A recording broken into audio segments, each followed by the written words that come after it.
तो हेलो दोस्तों, आज हम पढ़ने वाले हैं कैन और कुड का प्रयोग। तो आज हम ऐसे समझेंगे जैसे किसी मूवी को समझते हैं।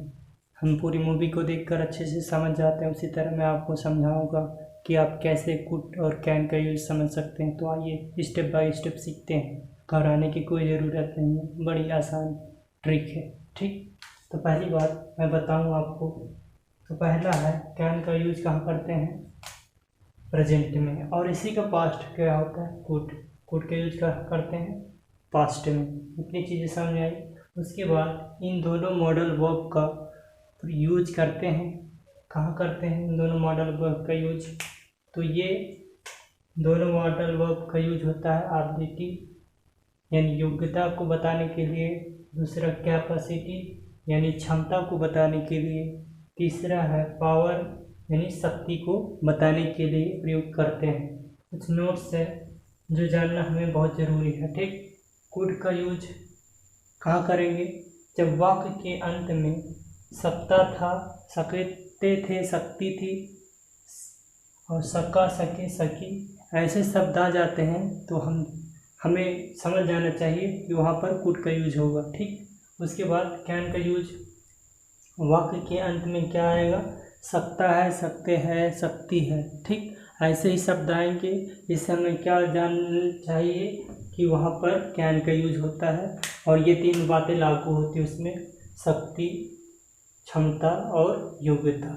ठीक, इन चीज़ों को ध्यान में रख के हम कैन का यूज कर सकते हैं। तो बस आगे बढ़ते हैं और सारे सेंटेंस वाइज समझते हैं। ठीक, अफर्मेटिव और निगेटिव। ठीक, अफर्मेटिव निगेटिव को ध्यान से समझते हैं कि उसका स्ट्रक्चर कैसे बनेगा और कैसे सेंटेंस का स्ट्रक्चर होगा। ठीक, तो आइए इसी बात को समझते हैं।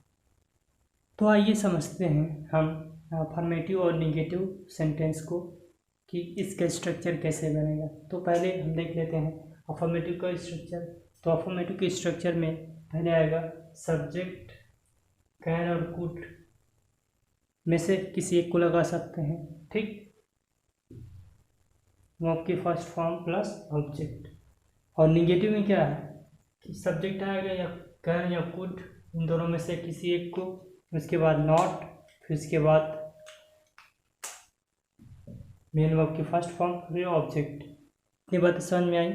उसके बाद देख लेते हैं पहला सेंटेंस है, राम अपना पाठ याद कर सकता है। तो ये हम समझ सकते हैं कि जिसके वाक्य के अंत में सकता है शब्द आएगा तो वो कौन सा होगा? प्रेजेंट।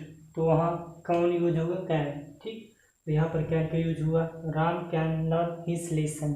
राम अपना पाठ याद कर सकता है। ठीक, दूसरा सेंटेंस है, तुम यह प्रश्न नहीं हल कर सकते थे। ठीक, तो यहाँ करते थे आया है तो इसका मतलब ये कुड का यूज है। ठीक, और निगेटिव सेंटेंस है। ठीक, तो इस फॉर्मूले को यहाँ रख दो, you could not solve this question. ठीक, उसके बाद तीसरा क्वेश्चन है, वह इस बांसुरी को नहीं बजा सकती है। ठीक, तो सकती है आया, इसके मतलब यहाँ कैन का यूज है तो क्या हो जाएगा? She can not play this flute. ठीक, उसके बाद हम देख लेते पांचवा और आखिरी सेंटेंस, राजू इस परीक्षा को पास कर सकता था। तो पास कर सकता था आया है लास्ट में, तो इसका मतलब कुड का यूज। तो यहाँ पर Raju could pass the examination. Raju could pass this examination. तो ये बातें आपको समझ में आ रही हैं। चलिए आइए अगला सेंटेंस देख लेते हैं, इंट्रोगेटिव फर्स्ट और सेकेंड टाइप।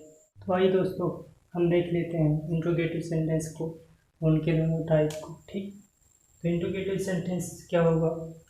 फर्स्ट टाइप का स्ट्रक्चर, तो पहले आएगा कुड या कैन, फिर उसके बाद आएगा सब्जेक्ट, फिर उसके बाद वर्ब की फर्स्ट फॉर्म, फिर ऑब्जेक्ट।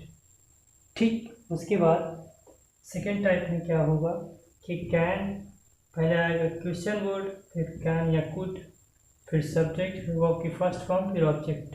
ये बातें समझ में आई। आइए उदाहरण के माध्यम से और आसानी से समझते हैं।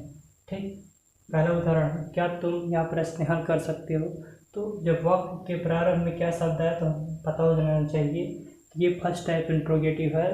तब क्या करते हैं हम? कैन और कुड को पहले लिखते हैं। ठीक, तो इसमें किसका यूज है आया है तो कैन का, तो हो जाएगा can you solve this question. ठीक, इसमें था आया है तो इसका मतलब यहाँ कुड का यूज होगा, तो क्या हो जाएगा could he pass this examination.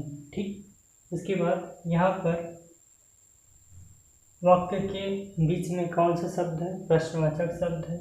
इसका मतलब कि ये सेकेंड टाइप इंट्रोगेटिव है, तो सेकेंड टाइप इंट्रोगेटिव में पहले क्वेश्चन वर्ड लिखते हैं, फिर कैन या कुड। ठीक, उसके बाद सब्जेक्ट और वर्ब ऑब्जेक्ट। ठीक, देख लेते हैं राम यह खेल क्यों नहीं खेल सकता है, तो क्या हो जाएगा सकता है कैन का use, why can Ram not play this game.